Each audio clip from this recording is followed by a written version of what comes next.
Hello, habari. Katika episode iliyopita tuliangalia msingi namba 1 ambao ulikuwa unaitwa have a great attitude au think positively, yani kuwa na mtazamo chanya kuhusiana na biashara yako ya kutembeza.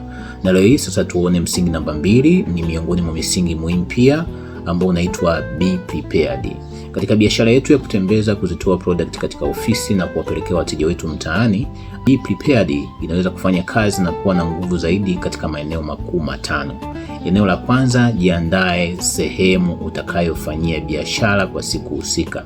Lakini eneo la pili ni sehemu ya mavazi, jiandae kuhusiana na mavazi. Sehemu ya tatu, kuhusiana na package yako utakayobebea product, yani kuanzia ile package ya product ndani mpaka package yako ya jumla ambayo ni container itakayobeba mzigo wako.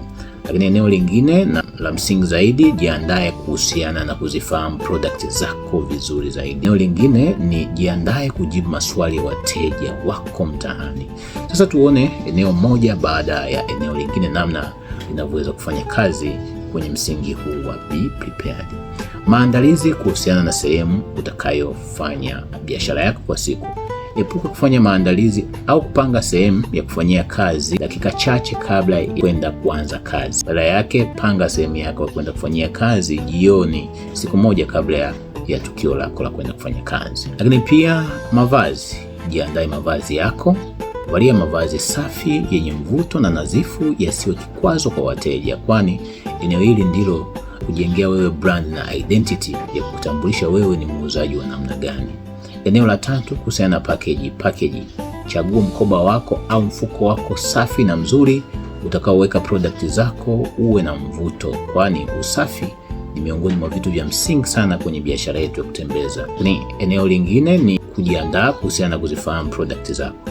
Ikiwa kama product zako zinahusiana na masuala ya kuzifahamu tarehe za kutengenezwa kwa product, lakini pia kuexpire kwa product, miuli ya ubora wa bidhaa. Kwa hapa nchini kwetu Tanzania kuna TFDA na TBS. Lakini pia miuli ya ubora wa kimataifa kama bidhaa za nje, kwa mfano ISO na miuli mingine mingi ya kimataifa. Tambua miuli hii ipo upande gani wa product zako. Badala yake, unaweza kukutana na mteja akawa tayari kununua bidhaa yako, lakini akakuuliza swali dogo tu kuhusiana na expire date ya product yako iko wapi. Kwa kuwa hakufanya maandalizi ya kuisoma product yako na kuijua vizuri, unaanza kujichanganya kwamba ilikuwepo hapa, ilikuwepo, unaitafuta, muda unaenda, mteja na kuona kama wewe sio serious.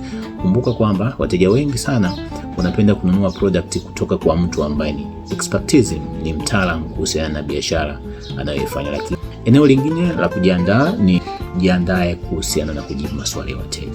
Kazi yetu ya kutoa product hii katika ofisi na kuwapelekea wateja mtaani imegubikwa na changamoto kubwa ya kukataliwa na kufanyiwa ziaka za maswali mbalimbali ya wateja. Wako baadhi ya wateja ambao pia watakuhoji na kuuliza maswali ya kipumbavu tu ili mradi ukutoe katika mood, lakini kama umejiandaa vizuri kuhusiana na product yako utayashinda majaribu ya wateja. Lakini pia wateja wengine wametofautiana. Wako wateja ambao pia wanahitaji detail nyingi sana ili kuweza kununua product, na wengine hawahitaji detail.